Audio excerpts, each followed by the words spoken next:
မိုးချုံမှာအလုပ်ကနေပြန်ရောက်ပြီးတော့ဆင်းလိုက်ရတဲ့ဦးတီတနိုင်ဝါလဲဝါမလို့ရောခရမ်းသီးနိုင်ရဲ့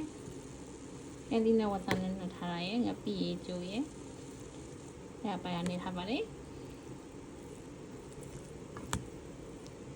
နောက်ခေါင်းလည်းခဏမှစဖို့မယ်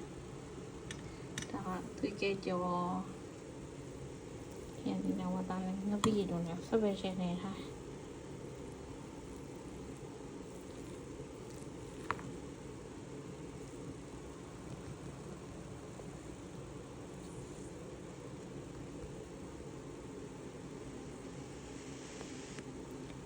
ရှင်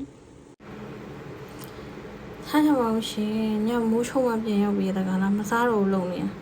ထမင်းကိုငပိရေကျိုးနဲ့ငပိရေကျိုးရဲ့နဲ့ဝတ်သားနဲ့ခရင်လေးနှက်ထားတာနဲ့တော်တော်ကြီးကနေမှာ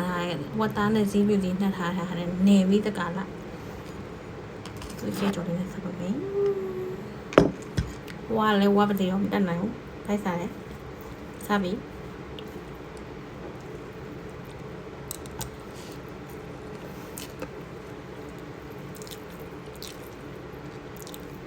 အနေကိုဆင်းလိုက်ရတဲ့ဦးတင်လောက်လိုက်ရတဲ့လို့ဒီရင်သုံးစားနိုင်ညကြမှာတကုံတော့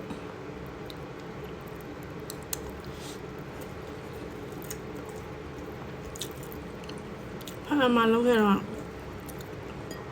စားရစလုံးထမင်းအောင်တတိရတယ်